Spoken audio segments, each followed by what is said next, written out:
Yahweh म्हटलेल्या आमच्या जिवंत देवा, याशुआ आमचा तारणारा याच्या नावात, त्याच्या रक्ताच्या बलिदानाच्या रक्ताच्या द्वारे आम्ही तुझ्या समोर येतो प्रभूजी.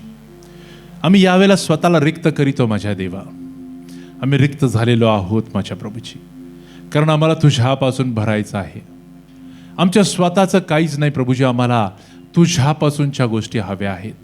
आणि म्हणून आमचा मीपणा, आमचे स्वभाव, आमचे गुणधर्म, आमच्या गोष्टी प्रभू ज्या आम्हाला वाटतात की आमच्या बुद्धीने या योग्य आहेत, आम्ही सर्व बाजूला ठेवतो माझ्या देवा. आमच्या अंतःकरणांची आम्ही तयारी करतो आणि मोठ्या अपेक्षेने तुझ्याकडे पाहतो की प्रभू आमच्या जीवनासाठी आता तू बोध पाठव. तुझी इच्छा या ठिकाणात पूर्ण करून घे. मी बोलणारा दास तुझ्या हातात पडतो. माझा घसा तुझा घसा असू दे, माझे मुख तुझं मुख होऊ दे माझ्या देवा. तुला जे बोलायचं ते तू बोलून घे. या ठिकाणामध्ये पूर्ण तुझीच इच्छा पूर्ण होऊ दे. आम्ही घटले जावो आणि ख्रिस्त आमच्यातनं उंच केला जावो, हीच तुझ्या चरणी प्रार्थना करत याशिवाच्या नावात मागतो म्हणून तू ऐक. Amen amen. शालोम अलेखेम. मागच्या आठवड्यामध्ये अलौकिक गोष्टींची तयारी आम्ही सुरू केली होती. We wanted to receive the supernatural. जे अलौकिक, जे सुपर नॅचरल आहे ते स्वीकारण्यासाठी आम्ही आमच्या जीवनांना तयार करायला सुरुवात केली आणि आम्ही तोच विषय पुढे घेऊन जात आहोत. आणि आम्ही त्या अभ्यासाला या ठिकाणातून पुढे घेऊन जात असताना आम्ही काही महत्त्वाच्या गोष्टी मागच्या आठवड्यात शिकलो आणि त्याचं थोडंसं उजळणी करत आहोत की जर का आम्हाला अलौकिक गोष्टी हव्या असतील तर आम्हाला पहिल्यांदा उपलब्ध राहावं लागणार आहे. उपलब्धता पहा, देवाच्या दृष्टिकोनातनं टॅलेंट्स महत्त्वाचे नाहीत, तुमचे गुण महत्त्वाचे नाहीत, तुम्ही काय करू शकता हे महत्त्वाचं नाही, तुमच्याकडे किती पैसा आहे हे महत्त्वाचं नाही, पण तुम्ही किती प्रभूसाठी उपलब्ध आहात हे अतिशय महत्त्वाचं आहे. देवाच्या दृष्टिकोनातनं व्यक्ती जी उपलब्ध राहते ती देवावर प्रेम करणारी असते. कारण जी उपलब्ध राहणारी व्यक्ती असते ती आपल्या वागणुकीतनं, आपल्या निर्णयांमधनं हे दाखवते की मी सगळ्यात पहिलं प्रेम देवावरती करत आहे. आणि म्हणून उपलब्धता ही आमच्या जीवनातलं ब्रीद वाक्य आहे की आम्ही उपलब्ध राहणार आहोत. आम्ही नेहमी सांगतो, आज परत रिपीट करतो, समर्पित लोक समर्पित ठिकाणामध्ये देवाला आवडतात. जर का समर्पित वस्तू समर्पित ठिकाणात नसतील तर त्या देवाचा अवमान करणाऱ्या ठरतात. आणि म्हणून आमच्याकडनं असं कधी घडू नये म्हणून आम्ही आमच्या जीवनात पराकाष्ठा करावी आणि आम्ही आमची जीवनाची काळजीसुद्धा घ्यावी. या अलौकिक अशा गोष्टींचा अभ्यास करत असताना एक महत्त्वाची गोष्ट जी माझ्या डोळ्यासमोर आली मी तुम्हाला सांगतो. प्रियांनो, मला नेहमी असं वाटायचं, मी ज्या सेवा सुरू केली आणि प्रभूच्या मागे चालायला सुरुवात केली, 1995ची गोष्ट आहे, आणि अपेक्षा ही असायची नेहमी की मी काहीतरी असं मोठं करावं की ज्याच्याद्वारे माझ्याद्वारे या गोष्टींवरती, माझ्याद्वारे आजूबाजूच्या गोष्टींवरती प्रभाव पडेल. काहीतरी मोठं, काहीतरी महत्कृत्य माझ्याकडून घडावं.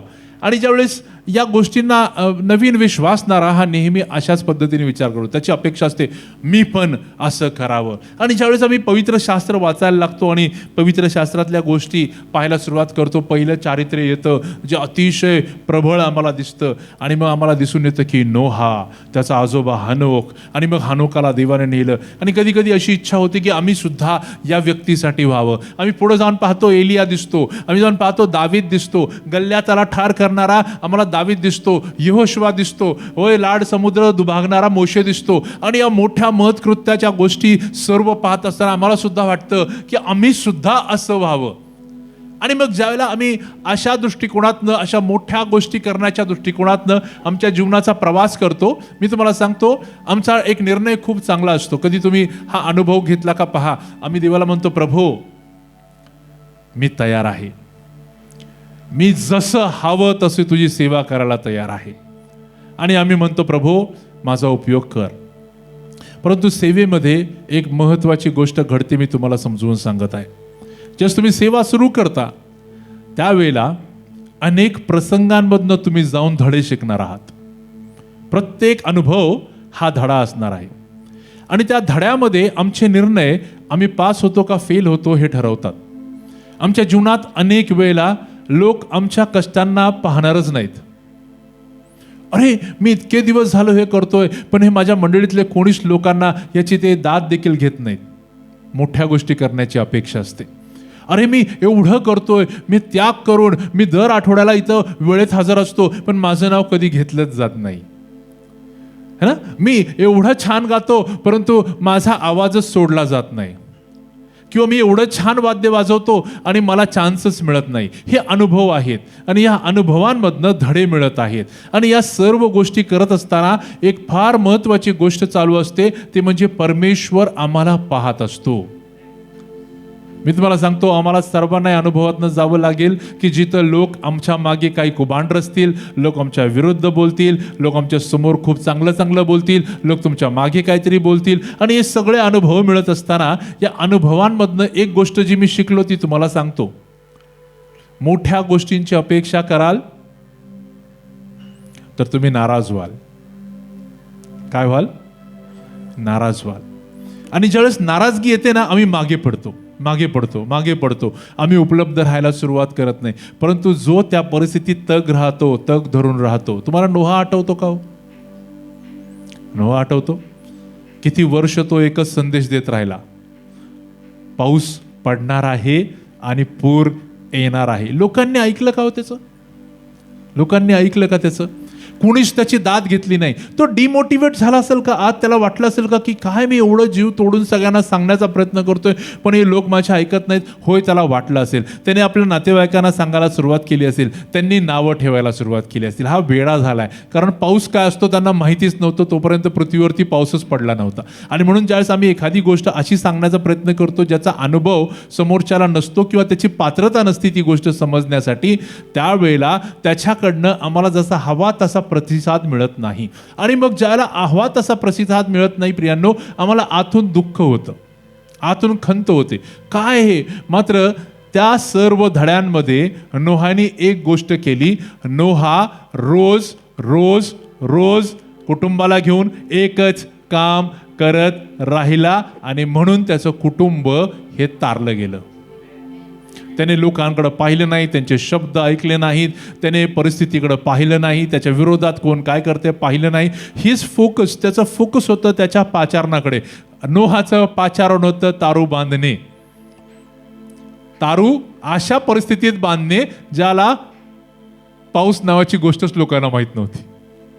किती विपरीत परिस्थिती होती आणि त्याला ही गोष्ट करण्यास सांगण्यात आली होती. त्या अनुभवातनं जाऊन आज नोहा ख्रिस्ताच्या वंशावळीतलं एक प्रतिष्ठित ठिकाण, असं व्यक्तिमत्व असं तो बनवून गेलेला आहे. आणि त्याच्याकडे आम्ही पाहून आम्ही सुद्धा बरेच धडे शिकत आहोत. प्रियांनो, या सगळ्या अनुभवातून जात असताना मी तुम्हाला सांगतो, परमेश्वराचं राज्य जगातल्या दृष्टिकोनापेक्षा वेगळं चालतं. परमेश्वराचं राज्य मोठ्या गोष्टींकडे पाहत नाही. तो तुम्हाला आणि मला सगळ्यांना असं जसं आम्ही एका लाईनमध्ये येऊ ना, मला वाटतं ती लाईन फार फास्ट असेल कारण आम्ही बदललेले असू. आता आम्ही हळूहळू चालत असू, मात्र त्याला आम्ही आत्म्यात असू ना. Will be in our glorified bodies, गौरवी शरीर धारण. आम्ही फार फास्ट एक जण पुढे असेल आणि तो तिथं उभा असेल आणि तो फक्त एकच गोष्ट बोलणार आहे. तुम्हाला माहिती आहे काय? भल्या व विश्वासू तू किती विषयी? मोठ्याविषयी का? मोठ्याविषयी का? जर का ख्रिस्त थोडक्या गोष्टी पाहणार आहेत, छोट्या छोट्या गोष्टी पाहणार आहेत, तर मी मोठ्या गोष्टींवर लक्ष द्यावं का? तो छोट्या गोष्टी पाहतोय हो. त्या ठिकाणात एक धनवान व्यक्ती आला आणि त्याने आपली सर्व तिथं त्या परातीमध्ये मोठं धन ठेवलं आणि मंदिरात आणून अर्पण ठेवलं. परंतु ख्रिस्त त्या विधवेच्या त्या 2 टोल्या पाहत होता. तो छोट्या गोष्टी पाहतो, मोठ्या नाही. तो हे नाही पाहत की तुम्ही किती दान धर्म करत आहात. तो हे पाहतो की तू एकांतात असताना माझ्याशी किती बोलत आहेस. तो हे नाही पाहत की तुम्ही किती जाऊन लोकांना बाहेर मदत करत आहात. तो हे पाहत आहे की तू घरात बसून किती लोकांसाठी माझ्याकडे प्रार्थना करत आहेस. लहान लहान छोट्या छोट्या गोष्टी, आणि छोटी गोष्ट मोठे परिणाम आणणारी बनते. तुम्हाला माहिती आहे ना, माठाला जर तुम्ही पाहाल, माठाला एक छोटंसं होल पडलं ना, अख्खं पाणी काढून घेऊन जातं. ते छोट्या गोष्टी मोठा परिणाम आणणाऱ्या असतात. म्हणून तुम्ही जर का पाहाल तर ज्यावेळेला दानियेलाच्या काळामध्ये नबुकदनेस्सर राजाला एक मोठा पुतळा दिसला आणि त्या पुतळ्याच्या बाबतीमधली एक वैशिष्ट्यपूर्ण गोष्ट सांगतो. त्याला त्या दृष्टांतामध्ये दिसलं एक छोटासा दगड, छोटासा, जो एका मोठ्या डोंगरातनं सुटला आणि तो येऊन या पुतळ्याच्या पायावर आदळला. भला मोठा पुतळा, पण दगड केवढा. आणि त्या छोट्याशा दगडाने काय केलं, त्याने तो अख्खाच्या अख्खा पुतळा नष्ट केला. आणि पुढं काय सांगितलं माहिती, तो दगड मोठा होत गेला आणि त्याने अख्खी पृथ्वी व्यापून टाकली. म्हणून वचन सुद्धा सांगतं, तुमची सुरुवात अल्प असेल मात्र तुमचा शेवट हा मोठा आणि प्रशस्त असणार आहे.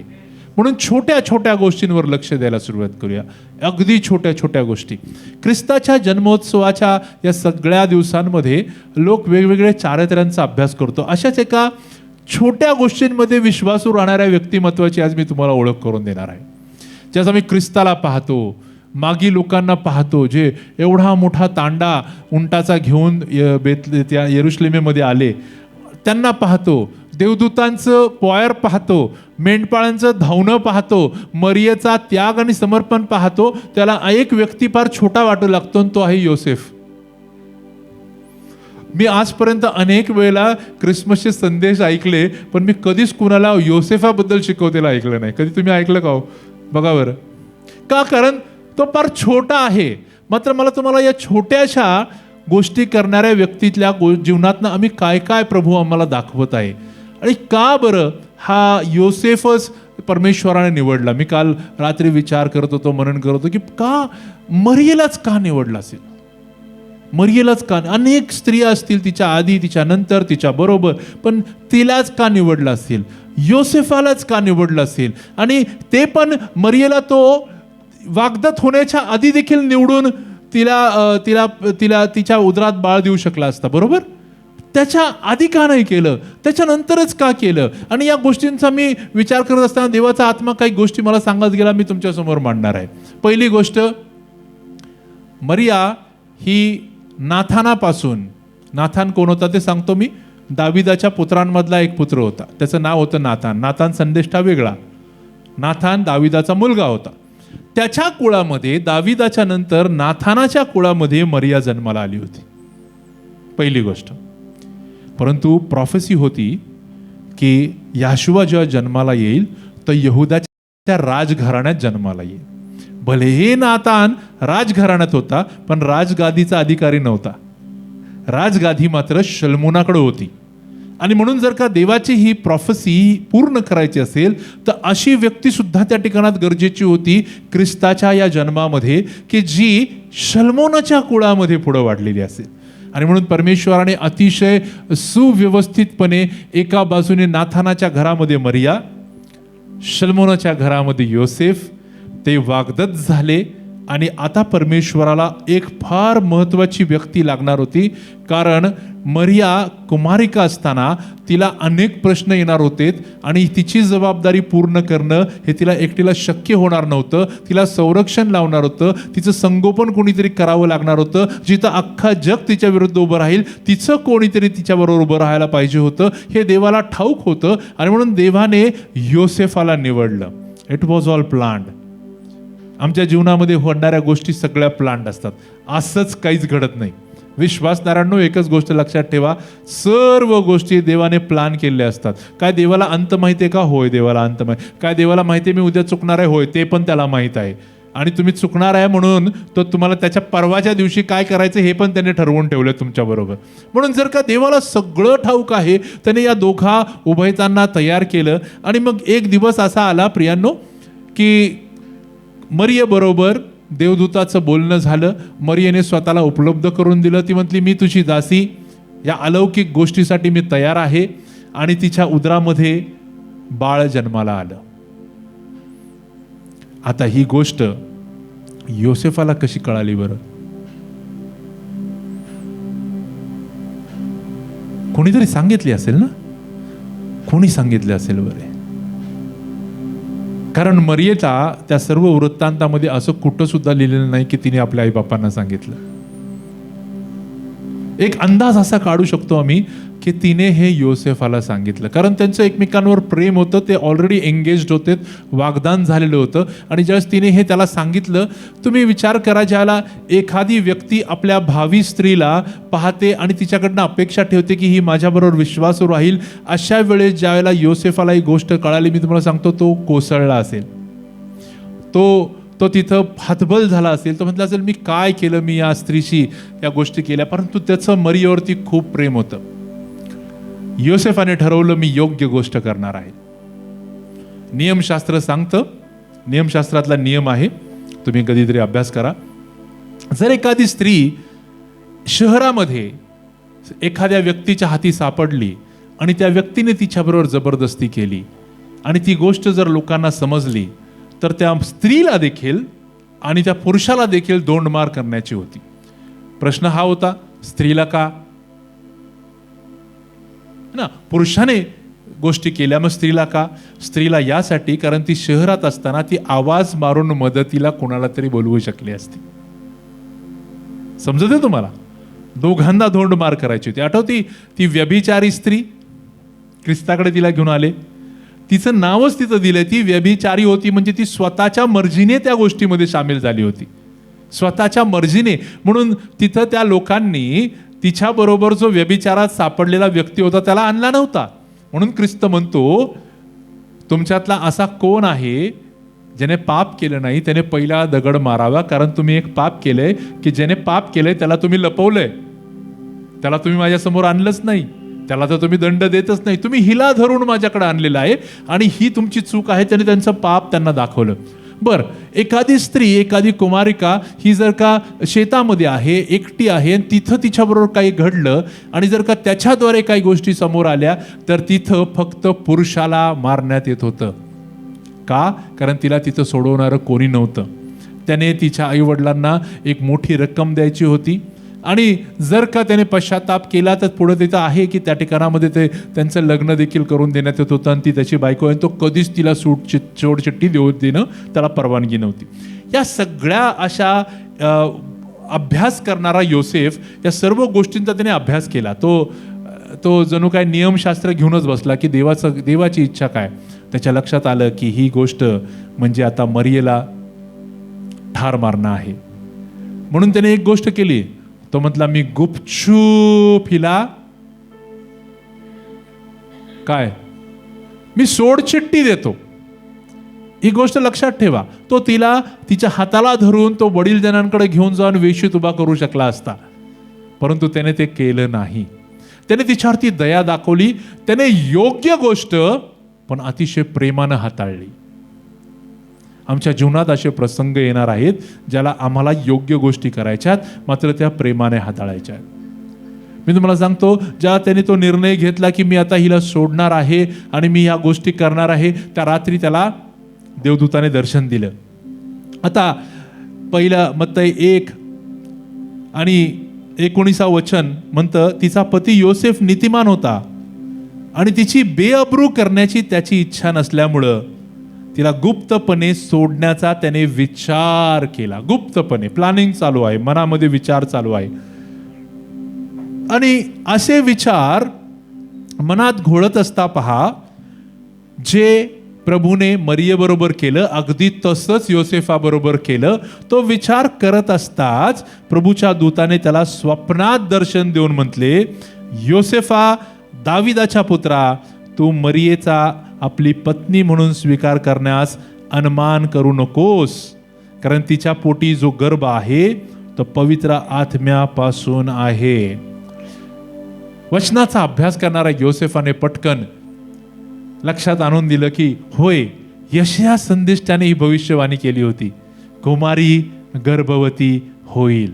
आणि त्याला ती गोष्ट आठवल्या त्याने त्याच्या अंतःकरणामध्ये ठरवलं की नाही, मी आता या गोष्टींना सामोरं जायला तयार आहे. आणि त्याने तिथं त्या देवदूताने त्याला सांगितलं, तिला पुत्र होईल आणि त्याचे नाव तू येशू असे ठेव, कारण तोच आपल्या प्रजेला त्यांच्या पापापासून तारेल. आणि इथं सुरू झाली एक मोठी जबाबदारी, एक मोठी मोहीम. खूप मोठी जबाबदारी बापावर आणि कुटुंब प्रमुखावरती असते, है ना. काही मी तुम्हाला सांगतो, लेकरांना जन्म देणं हे फार सोपं आहे, परंतु त्या लेकरांना योग्य पद्धतीने वाढवणं हे फार अवघड आहे. आम्ही लेकरांना कसं शिकवतो, कोण सांगेल? आम्ही लेकरांना कसं शिकवतो? सगळ्यात प्रभावी लेकरांना शिकवण्याचं माध्यम आहे वागणूक. आम्ही जसे त्यांच्यासमोर वागतो, आम्ही जसे त्यांच्यासमोर निर्णय घेतो, ज्या गोष्टी आम्ही पाहतो, ज्या गोष्टी आम्ही करतो, ज्या गोष्टी आम्ही करत नाही, अगदी तशीच आमची लेकरं बनत जातात. आणि हे शिक्षण आम्ही आमच्या घरांमध्ये देतो, ते शाळेत मिळत नाही. आमच्या लेकरांचं संगोपन हे आमच्यावरती अवलंबून आहे. भावांनो बहिणींनो, या ठिकाणामध्ये योसेफाला त्याची मोहीम मिळाली. योसेफाला समजून आलं आता मला काय करायचं आहे. काय त्याने त्याची सोडचिठ्ठी देण्याची जो विचार होता त्याने सोडला का? होय. प्रगटीकरण सत्य जेव्हा समजतं, सत्य बंधनमुक्त करतं. तो त्याच्या प्रश्नांमधनं बंधनमुक्त झाला. म्हणजे भावना बहिणींनो, अनेक वेळेला आमच्या जीवनांमध्ये जे प्रश्न येतात ना, आम्ही त्याची उत्तरं बाहेर शोधतो. परंतु मी तुम्हाला सांगतो, तुमची प्रश्नांची उत्तरं तुमच्याकडे तुमच्या पवित्र शास्त्रात आहेत. आम्हाला तिथं जाऊन पाहायचंय, कारण परमेश्वराने आधीच अंत सांगितलाय. तर माझ्या प्रश्नाचं उत्तर दिलं नसेल का हो? दिलं असणार. आणि ज्याला सत्य समजतं ताबडतोब परिणाम होतो. मी तुम्हाला सांगतो, मी एक गोष्ट मागच्या आठवड्यामध्ये अभ्यास करत असताना मला जी समजली तुम्हाला सांगतो. मी ते अवलंबली आणि तुम्हाला देखील मी सांगतो. व्हिज्युअलायझेशन, ज्याला मी म्हणतो पाहणे, अतिशय महत्वाचं आहे. अतिशय महत्वाचं आहे. कारण मनुष्याला देवाने ज्या त्याच्या प्रतिरूपाचं बनवलं, त्याने अगदी युजर मॅन्युअल प्रमाणे आमच्यासाठी काही गोष्टी लिहून ठेवल्या. आमचं प्रोग्रामिंग झालं, आमच्या संबंध वागणुकीचं प्रोग्रामिंग झालं. असं कराल तर असं घडेल. मका पेराल, मकाच मिळेल का गहू मिळेल? नाही. आम्हाला हा नियम देवाने लावून दिला आणि त्याने लावून दिलं की जसा मी तसेच माझी लेकरं असतील.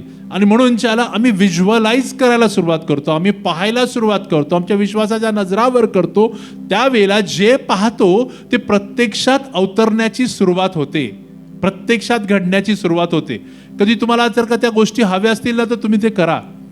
ज्याला आम्हाला गौरव नव्हता ना, त्याला मी नेहमी पाहायचो आणि मी विश्वासानं डोळे बंद करायचो, आराधनेमध्ये उभे राहायचो, देवाला धन्यवाद द्यायचो आणि मी पाहायचो आणि म्हणायचो, प्रभू धन्यवाद, मी माझ्या स्त्रीला तिच्या लेकराबरोबर मंदिरात पाहत आहे.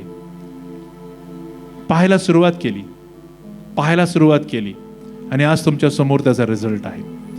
मला ज्या ज्या वेळेला ज्या ज्या गोष्टी घ्यायच्या होत्या, मी तुम्हाला सांगतो, आम्ही रोज सकाळी आजकाल एक फेरी मारतो, वॉकिंग करून येतो, आम्ही इथं येतो, इथं प्रार्थना करतो काही लोकांसाठी आणि परत जातो. मी तुम्हाला सांगतो, आम्हाला एक घर घ्यायचं आहे. आमच्या भावी स्थितीसाठी, पुढच्या पिढीसाठी आम्हाला काही गोष्टी करून ठेवायच्यात. मी रोज त्या घराकडे जातो. अजून तर ते बांधलं देखील नाही, त्याचं चित्र पाहतो आणि त्या चित्राला पाहतो की ते किती समृद्ध होत चाललेलं आहे. व्हिज्युअलायझेशन. आज तुमच्या परिस्थिती, तुम्हाला बदल हवा असेल तर तुम्हाला पाहायला सुरुवात करावी लागणार आहे. कारण तुम्ही अगदी असेच, म्हणून आजकाल AI आलेलं आहे, आर्टिफिशियल इंटेलिजन्स. आम्ही रोबोटला प्रोग्रामिंग करतो. रोबोट्स त्यांच्यात सेन्सर असतात, ते अगदी तसेच काम करतात. माझ्याकडे माझ्या ऑफिसमध्ये एक आम्ही कंपनीसाठी काम करतो. त्या कंपनीचं काम आम्ही जे करतो ते सांगतो तुम्हाला. आम्ही ड्रायव्हरलेस कार्ससाठी प्रोग्रामिंग करतो. म्हणजे मोठा ट्रक आहे पण त्याच्यात ड्रायव्हर नाही, त्याचं अख्खं प्रोग्रामिंग आम्ही करतो. म्हणजे या मार्गाने जर का तो ट्रक चालू आहे, जात आहे आणि अशा प्रकारची आकृती आली म्हणजे ते लेकरू आहे, आणि असं असेल तर ती स्त्री आहे, आणि असं असेल तर तो पुरुष आहे. ह्या सगळ्या गोष्टी त्यांच्यात फीड केल्या जातात. प्रत्येक गाडीवरती कमीत कमी एक 25-30 कॅमेरेज लावले जातात, जे सेन्सर्सचं काम करतात आणि त्या ड्रायव्हरची गरज त्या गाडीला पडत नाही. ते व्यवस्थित आपल्या जागी जाऊन पोहोचतात. सगळं प्रोग्रामिंग जसं एक मनुष्य एका कारला ऑटोमेट करत आहे, प्रोग्राम करत आहे, देवाने तुम्हाला आणि मला ऑटोमेट केलं आहे आणि आम्हाला सेन्सर्स दिलेत, आम्हाला सांगितले की तुम्ही अशा पद्धतीने कराल तर हे घडणार आहे. भावांनो बहिणींनो, पाहायला सुरुवात करा. अलौकिक गोष्टी अपेक्षित करण्यासाठी, अलौकिक गोष्टी मिळवण्यासाठी सगळ्यात पहिली पायरी आहे पाहायला सुरुवात करा. पवित्र आत्म्याने पाहिलं, परिस्थिती बिकट आहे, अंधकार आहे, आकार विरहित, शून्य, काहीच नाही, आणि त्याने जलावर तो तळपत राहिला, तो मनन करत राहिला, तो पाहू लागला, त्याने ब्लूप्रिंट तयार केली मनामध्ये. तुम्हाला माहिती आहे का, आमच्यामध्ये जो क्रिएटिव्ह ऑर्गन, माहिती आहे ना, देव निर्माण करताय, म्हणा देव निर्माण करता आहे. जर देव निर्माण करताय तर मी त्याचे लेकरू आहे, तर मी पण निर्माण करताय, मी पण निर्माण करू शकतो. मग आता मला तुम्ही सांगा, आमच्यामध्ये निर्मितीसाठी, निर्माण करण्यासाठी कोणता अवयव दिलाय प्रभूने? बेसिक आहे ना, ख्रिश्चॅनिटीचं बेसिक आहे, ख्रिस्ती जीवनाचं अगदी बेसिक मूलभूत अशी गोष्ट तुम्हाला मी सांगत आहे. जर आम्हाला एखादी गोष्ट तयार करायची आहे तर आमच्याकडे आमचा कोणता अवयव आहे जो आम्हाला वापरावा लागणार आहे की ज्याच्याद्वारे आम्ही गोष्टी तयार करू शकतो, निर्माण करू शकतो? सिस्टर म्हणतात मन. आणखीन कोणाकडे कोणतं ऑर्गन्स? सॅमसन ब्रदर म्हणतात हात.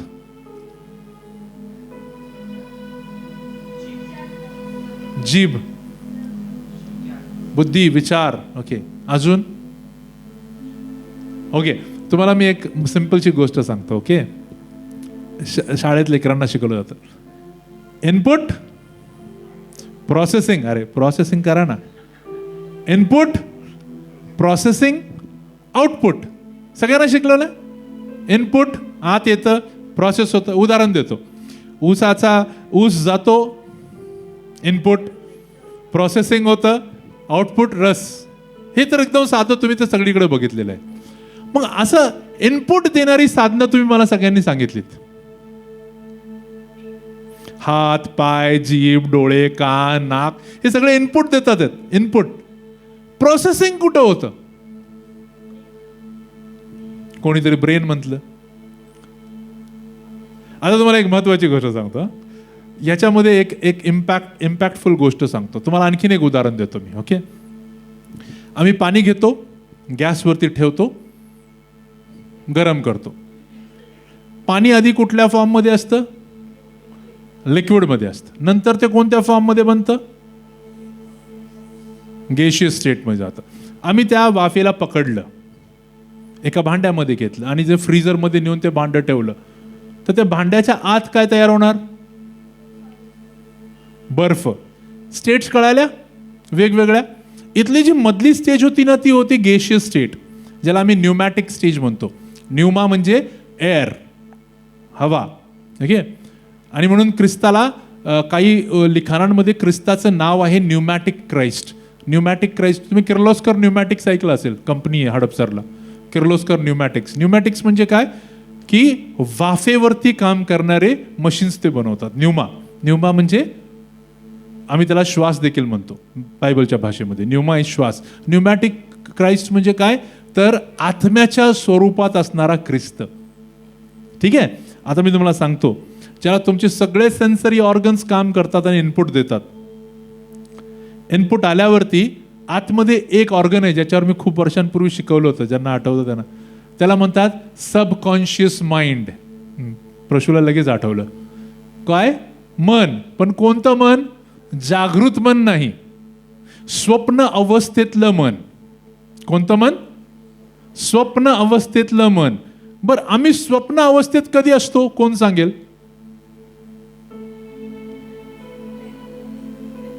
झोप लागण्याच्या आणि जागे राहण्याच्या मधला जो काळ आहे ना, तो कोणता आहे? स्वप्नाचा काळ आहे. आम्ही खूप विचार करतो, आम्ही पाहतो, मला कार घ्यायची आहे, उद्या मला बाईक मिळणार आहे, मी इकडे जाणार आहे, तिकडे जाणार आहे. आम्ही काय करत आहोत माहिती आहे का? आम्ही सगळे इनपुट्स दिलेले आहेत ना, त्या इनपुट्सचं आता प्रोसेसिंग सुरू झालेलं असतं. आणि मग ज्या वेळेला हे प्रोसेसिंग अतिशय सुपर फाईन पद्धतीने केलं जातं, त्याला आउटपुट्स दिसायला सुरुवात होतात. अगदी हे आमचं स्पिरिच्युअल लॉज, हे नियम परमेश्वराने आम्हाला लावून दिलेत. त्याने अगदी असंच केलं. त्याने काय केलं? त्याने सर्व गोष्टींचा विचार केला, तो तळपत राहिला आणि मग तो आला आणि तो बोलला. प्रोसेसिंग झालं होतं, ब्लूप्रिंट रेडी आहे आणि त्या गोष्टी अस्तित्वात येऊ लागल्या. आणि ज्यावेळेस तुमचं प्रोसेसिंग घडतं त्यावेळेला आम्ही एक गोष्ट करतो. अहो, आम्ही तुमच्यासाठी जस्ट प्रार्थना करतो. आम्ही काय करतो? कोण सांगेल? प्रार्थना करणारे करतात काय? सायंटिफिक भाषेमध्ये इनपुट देतात. इनपुट देतात. दुसरं काही नाहीये. तुमच्या कानांवर काय येत आहे? वचनं येतात, इनपुट येतात. त्या वचनांमध्ये सामर्थ्य आहे की तुमच्या आत्मिक दशेमध्ये जाऊन प्रोसेसिंग करून तुम्हाला आउटपुट, म्हणजे तुम्हाला जे हवं ते इच्छित गोष्टी तुम्हाला देण्याचं त्या वचनांमध्ये सामर्थ्य आहे. जर का जितकं चांगलं इनपुट, म्हणून एक एक कॉन्सेप्ट आहे, garbage in garbage out. GIGO. काय? गार्बेज इन, जेवढा कचरा द्याल तेवढा कचरा निर्माण होणार आहे. समजत आहे तुम्हाला मी काय सांगतो? म्हणून जे तुम्ही दिवसभर स्वतःला इनपुट देत आहात त्या इनपुटचंच आउटपुट येणार आहे. म्हणून तुम्ही कशात व्यस्त आहात दिवसभर हे चेक करा. तुम्ही कशात वेळ घालवताय ते चेक करा, कारण ते इनपुट चाललेलं आहे. आता ज्या वेळेला हा योसेफ स्वप्नाच्या दशेत होता त्याला देवदूताने येऊन एक इनपुट दिलं आणि ते त्याने एक्सेप्ट केलं आणि मग त्याने दुसऱ्या दिवशी त्याच्यावरती काम करायला सुरुवात केली. पहिली गोष्ट जी त्याला सांगण्यात आली, काय सांगण्यात आली? की तू मागे फिरू नकोस. तिच्या पोटी जो गर्भ आहे तो पवित्र आत्म्यापासून आहे आणि तिला पुत्र होईल. है ना? आम्हाला इकडे टेस्टिंग करायला लोक जातात, पोरगा आहे का पोरगी आहे. देवाच्या गोष्टी फार क्लिअर असतात.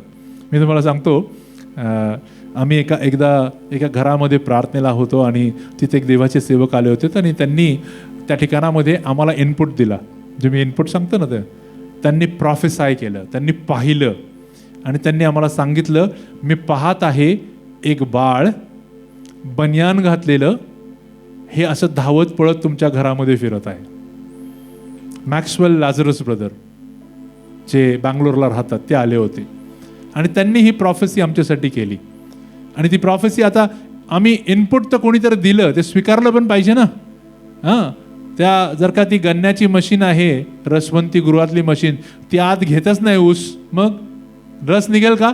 नाही, एक्सेप्ट पण करायला पाहिजे. आम्ही ते एक्सेप्ट केलं आणि आम्हाला त्याचे रिझल्ट्स मिळाले. भावांनो बहिणींनो, मी अनेक गोष्टी माझ्या जीवनामध्ये साध्य केल्या फक्त या एका देवाच्या नियमामुळे. हा देवाचा नियम ज्याला कळाला त्याच्या जीवनात रोज अलौकिक गोष्टी निर्माण व्हायला सुरुवात होती. रोज. कारण पाऊला गणित आम्हाला आशीर्वाद ठरलेले आहेत. आम्हाला आशीर्वादांच्या रेलचेलीसाठी. मी तुम्हाला सांगतो, पैसा आशीर्वाद नाही आहे, हे एकदम डोक्यातनं काढून टाका. घर आशीर्वाद नाही आहे. आशीर्वाद काय माहिती आहे का? तुमच्या सगळ्यांच्या महत्वासाठी सांगतो, आशीर्वाद देवाचं सानिध्य आहे आणि जो त्या सानिध्यात राहतो त्याला पैसा असो नसो तो समाधानी आणि तृप्त असतो. म्हणून पाऊल त्याला मारायचे, फटके द्यायचे, गरिबी उपाशी झोपायचा, पण समाधानी होता. विजयी जीवन होतं. विजयी जीवन होतं. मटेरियलिस्टिक गोष्टींकडे पाहू नका. आम्ही अतिशय अल्प अशा गोष्टींमध्ये आहोत. म्हणून मी मगाशी तुम्हाला सांगितलं, छोट्या छोट्या गोष्टींवरती हा योसेफ आता कॉन्सन्ट्रेट करू लागला. मी परत तुम्हाला वचनांकडे घेऊन येतो आणि मग तो म्हणतो, हे सर्व अशासाठी झाले की प्रभूने संदेशांच्या द्वारे जे सांगितले ते पूर्ण व्हावे. काय? पहा, कुमारी गर्भवती होईल आणि तिला पुत्र होईल, त्याला इम्मान्युएल हे नाव देतील. या नावाचा अर्थ आमच्या बरोबर देव. आता तो झोपेतनं उठला. ओके, हे सगळं झोपेत चाललंय, हे सगळं स्वप्नांमध्ये चाललंय. तेव्हा तो झोपेतून उठल्यावर त्याने प्रभूच्या दूताने आज्ञापिल्याप्रमाणे केले आणि आपल्या पत्नीचा स्वीकार केला. तरी तिला प्रथम पुत्र होईपर्यंत त्याने तिला जाणले नाही. मग त्याने त्याचे नाव येशू ठेवले. ओके, आता आम्ही या गोष्टींमधनं प्रभू आम्हाला काय काय सांगत आहे ना ते पाहत आहोत. पहिली गोष्ट, संदेष्टांनी ज्या गोष्टी लिहून ठेवल्यात, पवित्र शास्त्रात तुमच्यासाठी जे जे लिहून ठेवलं आहे ते सर्व तुमच्या हितासाठी लिहून ठेवलेलं आहे. आणि जो जो ते हिताच्या गोष्टी रोज मनन करेल आणि त्याप्रमाणे वागेल त्याचं हित ठरलेलं आहे. आपल्या शेजाऱ्याला म्हणाव, तुझं हित वचन अभ्यासण्यात आहे. येतन म्हणाल, मला काय सांगतात हे तुला सांगते ती. भावना बहिणीने लक्षात ठेवा, आपल्या घरामध्ये सर्व प्रियजनांना आठवण करा, आज वचन मनन केलं का. मी सांगतो, वाचायला नाही सांगायचं. वाचणं चूक आहे का? पेपर पण वाचतात, त्याला वाचायचं नाही, अभ्यास करायचा. तो माझ्याकडं बायबल नाही, माझ्याकडं रेफरन्स बायबल नाही, मटेरियल नाही. मी तुम्हाला सांगतो, मी आता जे काही तुमच्यासमोर बोलत आहे, माझ्याकडे नोट्स नाही आहेत, माझ्याकडे फक्त बायबल आहे. नोट्स नाही आहेत का? सिक्रेट सांगतो, नोट्स विसरून आलोय. मी तुम्हाला काय सांगतोय, प्रभूचा आत्मा जे सांगेल ते मी तुम्हाला सांगतोय. मी सुरुवातीला जे बोललो, प्रभू फार प्रामाणिक आहे. जसं आम्ही म्हणतो ना, प्रभू मी रिकामा होतो, आता तू बोल, माझा कंठ, माझं मुख तुझं मुख होऊ दे, तो बोलू लागतो. मी काहीच ठरवून आलो नव्हतो. जे ठरवलं होतं ते घरात आहे. जे काय बोलतोय ते प्रभू आज तुमच्याशी बोलतोय. ज्यांना हे सत्य कळालं, आपल्या घरातल्या प्रत्येक व्यक्तीला आठवण करा, आज अभ्यास केला का? कारण ज्या दिवशी ते अभ्यास करणार नाहीत, इनपुट चुकलंय, गार्बेज म्हणजे कचरा, कचरा इन, आमच्या जीवनात कचराच तयार होईल. परंतु ज्याला सुपीक दर्जेदार असं बियाणं जमिनीत पडतं, त्याला त्यातनं सुपीक अशी मोठी कापणी हंगाम आमच्या हातात पडतो. म्हणून ही जी बी आहेत ना, देवाचं वचन बी आहे, हे सगळं दर्जेदार बी आणि बियाणं घ्या आणि पेरायला सुरुवात करा. आणि मग पहा, तुम्ही जे देवाचं शेत आहात, तुम्ही कसल्या प्रकारचे तुम्ही मोठ्या मोठ्या कापणींना सामोरं जाल. इथं आता तो ज्या वेळेला या गोष्टी करायला तयार झाला, एक फार महत्त्वाची गोष्ट जी माझ्या लक्षात आली. ओके, तुम्हाला आठवतं का? लगेच ताबडतोब एक आज्ञा झाली, सगळ्यांनी आपली नावं नोंदणी करण्यासाठी आपापल्या गावात जिथले तुम्ही आहात तिथं जा. आता योसेफ हा दुसऱ्या ठिकाणामध्ये होता. आता योसेफ आला, आपली पत्नी जिचा त्याने स्वीकार केला, तिला घेऊन तो प्रवासाला निघाला. तो फक्त देवाच्या अधीन नव्हता, तो तिथल्या राजाच्या अधीन सुद्धा होता. हॅलो, आम्ही काय करतो? आम्ही देवाच्या अधीन असतो, पण आमचे जे बॉस असतात आम्ही त्यांच्या अधीन नसतो. असतो खाऊ, आम्हाला ते काम वाटतं, आम्हाला तो त्रास वाटतो, त्याचं बोलणं आम्हाला वाईट वाटतं. प्रभूचं वचन कधी वाचा, प्रभू 90% तर कानच उघडतो. 90% तर नुसते बोलणी आहेत आम्हाला वचनामध्ये. आम्हाला अपेक्षा काय असते? ते उरलेले 10% फक्त आशीर्वाद. नाही, प्रभू पहिलं सरळ करतो आणि सरळ झाल्यानंतर आशीर्वाद देतो. प्रभूच्या बोलण्यांकडे जर का प्रभूचं बोलणं आम्हाला आवडतं, तर मग जगातले जे अधिकारी ज्या देवानेच आमच्यावरती ठेवलेत त्यांचं आम्हाला का वाईट वाटतं बरं? He was faithful. तो अतिशय प्रामाणिकपणे त्याच्या आपल्या पत्नीला घेतलं आणि तो कुठं निघाला? कोणत्या गावी निघाला? बेथलेहेमाकडे निघाला. का? कारण बेथलेहेमाची प्रॉफेसी फुलफिल व्हायची होती की उद्धारक, मिखाच्या ग्रंथात सांगितल्याप्रमाणे उद्धारक बेथलेहेमात जन्माला येणार होता. ज्यावेळेस तुम्ही तुमच्यावर असलेल्या अधिकाऱ्यांचं ऐकू लागता, प्रामाणिकपणे काम करू लागता, मी तुम्हाला सांगतो, इंटेग्रिटी हा शब्द आहे ना, एकनिष्ठता आणि त्याला म्हणतो प्रामाणिकपणा, हा ज्यावेळेस आमच्यात येतो ना, परमेश्वराला पण असे लोक आवडतात.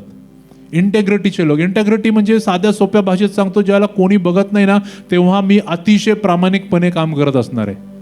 ज्यावेळेस कोणी बघत असतं तर आम्ही फार प्रामाणिकपणे करत असतो, तिथं पण कानाडोळा झाला की इकडं तिकडं. पण ज्याला कोणी बघत नसतं, त्यावेळेला ज्यावेळेस तुम्ही प्रामाणिकपणे काम कराल, त्यावेळेला ज्यावेळेस तुमच्यावरती असलेले लोक म्हणतील की आम्ही असो नसो, आम्हाला गॅरंटी आहे ही व्यक्ती अतिशय प्रामाणिकपणे काम करते. भावना बहिणींनो, ही साक्ष स्वर्गात नोंद केली जाते हो. योसेफाने अगदी तसं केलं आणि प्रॉफेसी पूर्ण झाली. हजारो प्रॉफेसीज लिहून ठेवल्यात वचनात, हजारो. तुमच्या जीवनात त्या पूर्ण व्हायच्यात का? जे लिहिलंय तसं वागायला सुरुवात करा. फक्त देवाला अधीन राहू नका. जगामध्ये जे अधिकारी तुमच्या वरती नेमलेत त्यांच्या देखील अधिकाराखाली नम्र व्हा. आणि तो त्या ठिकाणामध्ये गेला. आणि मग त्याच्यानंतर एक तिसरी घटना झाली. तुम्हाला माहिती आहे ना, बघा, आले मागी लोक आणि सगळा गोंधळ झाला.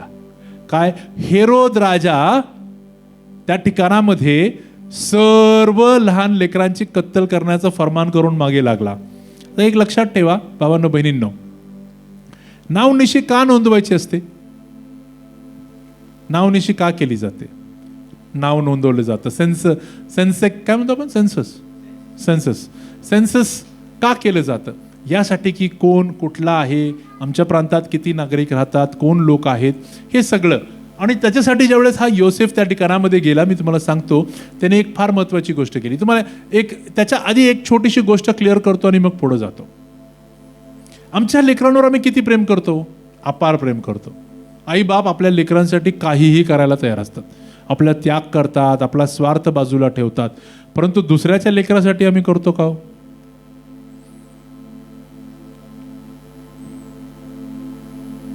येते म्हणतो नाही करत.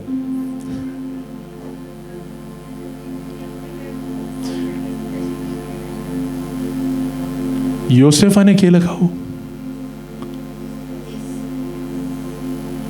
अशा लोकांच्या जीवनात अलौकिक हस्तक्षेप होतात. अशा लोकांच्या जीवनात योसेफाने येशूला दत्तक घेतलं आणि पूर्ण बाप होण्याचे सर्व त्याचे जे काय त्याचे कर्तव्य होतं त्याने शेवटपर्यंत पूर्ण केलं. कशावरनं केलं तुम्ही म्हणाल पास्टर, कशावरनं केलं? मी बरेच उदाहरणं देऊ शकतो तुम्हाला. ज्याचा आम्हाला गौरव झाला ना, त्याला आम्हाला बाकीचे लोक म्हणू लागले, आता पटकन दुसरा पण चान्स घ्या, वय होत चाललंय आता तुमचं, पटकन दुसरा चान्स घ्या. पण आम्ही दोघांनी एक करार केला होता प्रभू बरोबर की प्रभू आता आम्हाला आमचं बायोलॉजिकल बाळ नको आहे. आम्ही एखाद्या लेकराच्या जीवनाला सुस्थितीत आणण्याकरिता आम्ही एखादं बाळ दत्तक घेऊ. पण आम्ही चिन्ह मागितलं होतं. चिन्ह हे होतं की ह्याला समज आणि बुद्धी येण्याच्या आधी ते व्हावं, म्हणजे ह्याला कधी कळूच नाही की आलेलं बाळ हे माझं सख्य आहे का बाहेरचं आहे. हे चिन्ह आम्ही प्रभूकडे मागितलं होतं. आम्ही खूप प्रयत्न केले, ससूनमध्ये गेलो, आम्ही बऱ्याच ठिकाणांमध्ये गेलो, पण आम्हाला कुठंच यश आलं नाही. शेवटी एक सिस्टर होत्या, त्या आम्हाला म्हणाल्या, ससूनमध्ये जॉबला होत्या, त्या म्हणाल्या, ब्रदर याचा अर्थ हा आहे की प्रभूची इच्छाच नाही की तुम्ही ही गोष्ट करावी. मग एकदा असं झालं की एक स्त्री आली 3 लेकरं घेऊन. ती म्हटली मला लेकरं नको आहेत, मला देऊन टाकायचे. एक जण आमच्याकडं ती गोष्ट घेऊन आला. सुचेता गेली बघायला, खूप गोंडस लेकरं होती. परंतु प्रॉब्लेम होता की तिला आता आमचं घर कळालं होतं. ती मोठे झाल्यावर ती आली असती, आम्हाला त्रास दिला असता, तेही पुढं काही गेलं नाही. आणि मग अशा बऱ्याच प्रयत्नांनंतर आम्ही एक निर्णय घेतला. म्हटलं एक का, आमचा विचार काय होता, एका बाळाचं जीवन. आम्ही अनेकांच्या जीवनांना जर का आशीर्वादित करू शकतो तर एक का. आणि त्याला प्रभूने आम्हाला तुम्ही सगळे दिले. तुम्हाला मी सांगतो, आम्ही तुमच्याकडे ज्यावेळेस पाहतो ना, तुमच्या प्रत्येकाकडे पाहतो, तुम्हाला जाणवो न जाणवो, तुम्ही आमची जबाबदारी आहात. तुम्ही आमची जबाबदारी आहात. आणि जेवढं प्रेम मी गौरव करतो ना, तेवढं तुमच्या प्रत्येकावर देखील करतो. आणि म्हणून तुमचे कान देखील पकडतो, तुम्हाला बोलतो देखील, कारण मी याला फटके पण देतो. तिथपर्यंत येऊ देऊ नका, मला चेष्टा करतो, पण मी तेवढंच प्रेम करतो. तुमची जबाबदारी माझ्यावरती आहे, कारण जस तुम्ही उद्या प्रभूच्या समोर उभे राहाल त्यावेळेला त्याने जर तुम्हाला म्हटलं ना, भल्या व विश्वासू दासा, तर मग माझं कष्टाला फळ आहे. प्रभू म्हणाले ह्याचं फळ टिकलंय, तुम्ही फळं आहात, सेवेची फळं आहात. पण आम्ही तिथं थांबलो नाही. आम्ही अनेकांना मदत करतो, गपचूप करतो, कारण आमचा हा हात काय करतो, आम्ही या हाताला कळू देत नाही. आम्ही बऱ्याच गोष्टी करतो. तुम्हाला एक महत्त्वाची गोष्ट सांगतो, योसेफाने येशूला दत्तक घेतलं म्हणून तुमचं आणि माझं तारण झालं. तुम्ही म्हणाल कसं? जर योसेफाने मरियेला त्याच वेळेला उघड केलं असतं तर ते तिथंच मेली असती. योसेफाने जर हेरोदाच्या काळात तिला घेऊन मिस्राचा प्रवास केला नसता, लेकरू तिथंच मेलं असतं आणि आमचा उद्धार आणि आमचं तारण झालंच नसतं. कोणीतरी एक निर्णय घेतला, त्याचा परिणाम आज हजारो लोकांपर्यंत, हजारो वर्षांनंतर सुद्धा लाखो करोडो लोकांपर्यंत येत आहे. तुमचे छोटे छोटे निर्णय अलौकिक गोष्टी घडवतात. बरं मला सांगा, आज योसेफ आहे का हे सगळं बघण्यासाठी? असं देवाच्या वचनात कुठंच त्याच्याबद्दल लिहिलं नाही की तो कधी गतप्राण झाला, पण तो खूप आधी गतप्राण झाला. कारण तुम्ही पाहिजे वधस्तंभाला जाण्याच्या वेळेला तो कुठंच नव्हता, त्याची सेवा सुरू झाली त्याला तो कुठंच नव्हता. याचा अर्थ योसेफ त्याच्या आधीच गतप्राण झाला होता.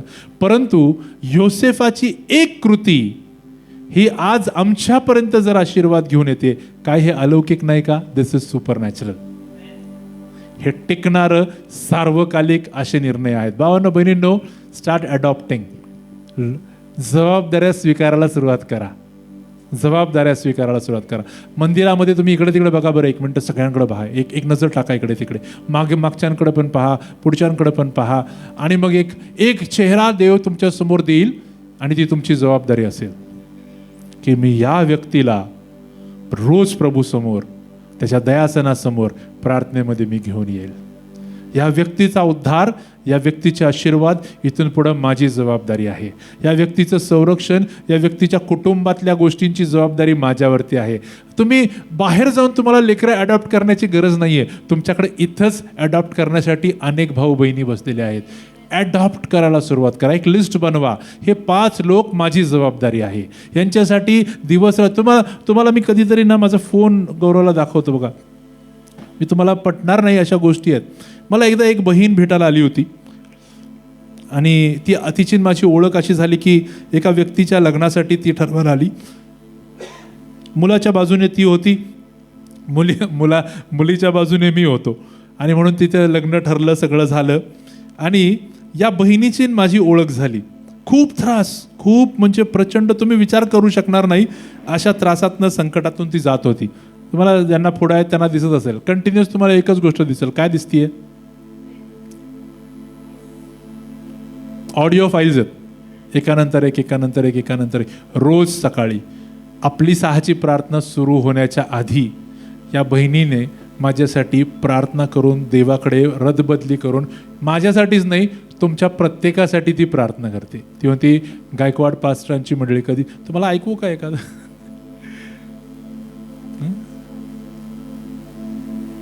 धन्यवाद देते आज के सुबह के समय के लिए प्रार्थना करते, गायकवाड पास्टर के लिए, शिष्टर के लिए, बच्चे के लिए पिता, जैसा त्यांना रात में त्यांची रक्षा किया पिता, सुबह से शाम तक त्यांची रक्षा करो पिता.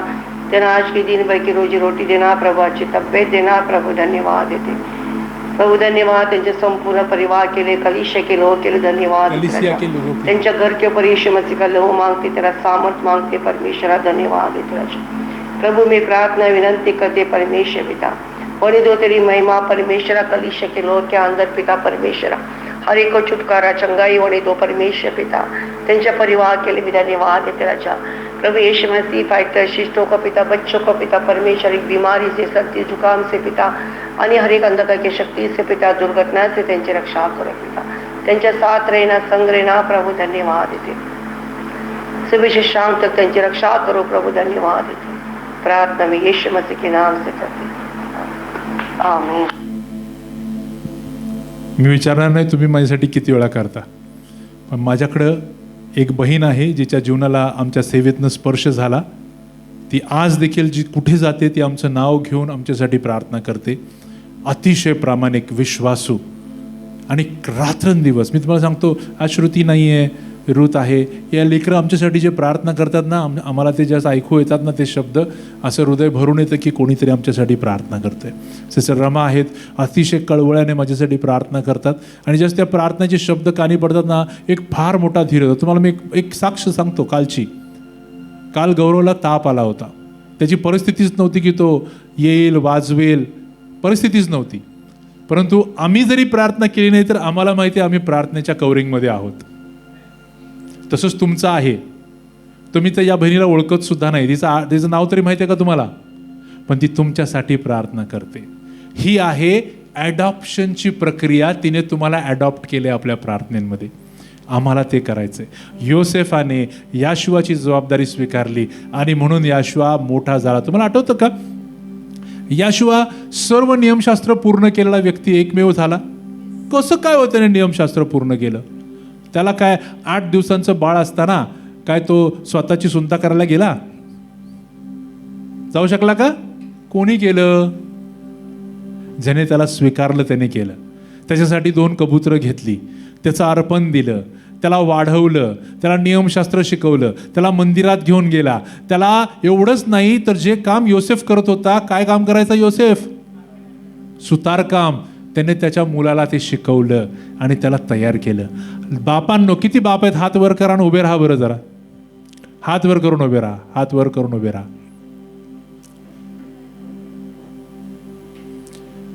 मी तुम्हाला सांगतो, तुमची जबाबदारी ही आहे की तुम्हाला तुमच्या लेकरांना अशा पद्धतीने घडवायचंय. तुमच्यावरती खूप मोठी जबाबदारी आहे. लेकरं तुम्हाला पाहत आहेत आणि तसेच बनत जाणार आहेत, तसेच बनणार आहेत. तुम्ही आळशी, तुम्ही कारणे देणारे, तुम्ही चोऱ्या करणारे. आम्ही कुठं केली आहे? दशमांशाची चोऱ्या बऱ्याच होतात, वचनात लिहून ठेवले, मी बोलत नाही. बसा बसा. अतिशय महत्वाची गोष्ट आज देवाचा आत्मा तुम्हाला सांगत आहे. लोकांना ॲडॉप्ट करा. आणि ज्यांना अजून लेकरं नाहीत ना, तुमच्यासाठी महत्वाची गोष्ट सांग. मागच्या आठवड्यात पण मी बोललो, तुम्ही किती लोकांसाठी अश्रू गाळताय की ज्यांना लेकरं नाहीत, हे आठवा. किती लोकांसाठी तुम्ही रडलात की त्यांना अजून प्रभू त्यांची कूस उघडली नाही, त्यांना तू कुटुंब वत्सल केलं नाहीस. तुम्ही किती लोकांसाठी प्रार्थना करता हे आठवा. आमची अपेक्षा असते की लोकांनी आमच्यासाठी करावं, पण आम्ही काय करतोय? आणि ज्यांना लेकरं नाहीत, मी तुमच्यासाठी एक फार महत्त्वाची गोष्ट सांगतो. ही सगळीच तुमची जबाबदारी, ही सगळीच तुमची लेकरं आहेत. मंदिरातलं प्रत्येक लेकरू हे तुमचं लेकरू आहे. तुम्ही त्यांच्यासाठी प्रार्थना करा, तुम्ही त्यांच्यासाठी मध्यस्थी करा, तुम्ही त्यांच्यासाठी अश्रू गाळा, तुम्ही त्यांच्यासाठी रोज पित्याकडे जाऊन गोष्टी मागा. तुम्ही काही नाही तर त्यांच्या आरोग्यासाठी, त्यांना चांगल्या सवयी लागाव्या म्हणून, त्यांच्या शाळेत कॉलेजमध्ये चांगली संगत लागावी म्हणून तुम्ही नक्कीच प्रार्थना करू शकता. या थंडीच्या दिवसात त्यांना सर्दी खोकला होऊ नये म्हणून एवढं तर करू शकतो की नाही आम्ही? आम्हाला त्यासाठी कुठली मोठी भाषा आणि कुठले मोठे मोठे शब्द नको आहेत. साध्या सोप्या शब्दात ज्यावेळेस तुम्ही तुमची लेकरं अडॉप्ट कराल ना, मी तुम्हाला सांगतो, परमेश्वरासारखे जर का आम्ही आहोत, तर परमेश्वराने जसं आम्हाला अडॉप्ट केलं, आता आम्ही आमच्या भावा बहिणींना अडॉप्ट करावं. आणि ही फार मोठी जबाबदारी प्रभू आमच्यावरती सोडून चाललाय. आता तो जे उठला आणि बेथलेहेमाला गेला, त्याच्यासाठी त्याला कारण हे होतं की तो त्या ठिकाणी जाण्याचं, बेथलेहेमामध्ये मसीहा जन्माला येणार होता. ज्या वेळेला कत्तल सुरू झाली, हेरोदाने फरमान काढलं, योसेफाने एक फार महत्त्वाची गोष्ट केली. कोणती गोष्ट केली माहिती आहे? बापांसाठी, बरं का. त्याचा बिझनेस सेटल्ड होता, बिझनेस व्यवस्थित चाललेला होता, आपल्या आप्तजनांमध्ये तो राहत होता, त्याच्या आवडत्या ठिकाणात राहत होता, सगळी ख्याली खुशाली होती. पण अचानक त्याला या लेकराच्या जीवनासाठी हे सगळं सोडावं लागलं आणि पळावं लागलं. त्याग. योसेफ त्याग करणारा व्यक्ती होता. तुमच्या लेकरांसाठी तुमचे त्याग हे फार महत्त्वाचे आहेत. सगळ्यात पहिला त्याग जो बापांनी करावा ना, तो म्हणजे स्वार्थीपणा. आम्ही फक्त आमच्या गोष्टी पाहतो. मला आराम मिळतो का, मला विसावा मिळतो का? उठा, लेकरांबरोबर बसा, वचन उघडा, त्यांना त्यांच्यासमोर वाचा, त्यांच्याबरोबर वाचा. हे तुमचं कर्तव्य आहे. योसेफानं ते करून आम्हाला दाखवलं की तुम्हाला असंच लोकांना घडवायचं आहे. भावांनो, बहिणींनो, बापांनो आणि मातांनो, लक्षात घ्या, तुमच्या जबाबदाऱ्या मोठ्या आहेत. तुम्हाला दिलेली हे पोटचं फळ जे आहे ना, हे ती देणगी आहे. म्हणा, देणगी आहे. देणगी म्हणजे गिफ्ट. आणि ज्याला एखादी व्यक्ती एखाद्याला गिफ्ट देते आणि ते जर का कॉस्टली गिफ्ट असेल ना, महाग असेल ना, तर तो हे देखील पाहतो की ते व्यवस्थित पाळलं जाते का नाही, त्याला सांभाळलं जाते का नाही. मी तुम्हाला सांगतो, परमेश्वर एक दिवशी येऊन विचारणार आहे, मी तुला हे गिफ्ट दिलं होतं बाळा, तू काय केलंस? तू या गिफ्ट बरोबर किती प्रामाणिक राहिलीस, किती प्रामाणिक राहिलास? आणि त्यावेळेला जर आमच्याकडे उत्तरं नसतील तर आम्ही काय त्याच्यासमोर जाणार आणि बसणार आहोत? या बापाने ज्याचं स्वतःचं देखील ते लेकरू नव्हतं, त्या लेकराच्या जीवनासाठी आणि त्याच्या पत्नी जिच्यावर त्याचा जीव होता, त्यांच्यासाठी तो सर्व सोडून पळाला. बरं, एवढंच नाही बरं का. ज्यावेळेस हेरोद मेला आणि परत यायची वेळ आली, तो परत त्याच ठिकाणी गेला का? जिथं त्याचा बिझनेस सेटल होत नाही का? त्या अजून हेरोदाचा मुलगा जिवंत होता म्हणून त्याने ती पण दक्षता घेतली. आणि म्हणून मसीहा 33.5 वर्ष जिवंत राहू शकला. स्वर्गीय पित्याची इच्छा तो पूर्ण करत होता, पण त्याला या जगामध्ये ज्याने त्याला अडॉप्ट केला होता, त्या पित्याने त्याची जी काळजी घेतली ना, भावांनो बहिणींनो, म्हणून तुमचं आणि माझं तारण झालेलं आहे. आणि म्हणून आता जबाबदाऱ्यांपासून पळू नका. आम्हाला आशीर्वाद खूप हवे येतो, परंतु आज मी तुम्हाला अनेक गोष्टी सांगितल्या, अनेक गोष्टी देवाने तुम्हाला सांगितल्या. तुमचे आशीर्वाद असेच तुम्हाला मिळतील. छोट्या गोष्टींबद्दल प्रामाणिकपणा दाखवायला सुरुवात करूया. छोट्या छोट्या गोष्टींबद्दल प्रभू तुमच्याकडनं फार मोठ्या गोष्टी अपेक्षाच करत नाही, तो थोडक्याविषयी विश्वासू राहा. पुष्कळांवर मोठ्या गोष्टी हाताळण्यासाठी मी तुम्हाला तयार करेन. आणि ते तुम्हाला तुमचंच आहे, ते वतन तुमचं आहे, तो तुमचा वारसी हक्क आहे, ते तुमच्यापासून कोणीच हिरावून घेऊ शकत नाही. याच्यासाठी तुमची आणि माझी निवड झालेली आहे. आम्ही विजयात न विजयात जाणारे लोक आहोत. म्हणून आता आम्हाला बदलायचं आहे. आमचा स्वार्थी स्वभाव, आमच्या जीवनामध्ये आजपर्यंत केलेल्या चुका आम्हाला कबूल करायच्या आहेत आणि सोडून द्यायच्या आहेत. कबूल करायचं आणि सोडणं म्हणजे क्षमा मिळणं, ही प्रक्रिया आहे. जो कबूल करतो, सोडून देतो, त्याच्यासाठी परमेश्वराची क्षमा आहे.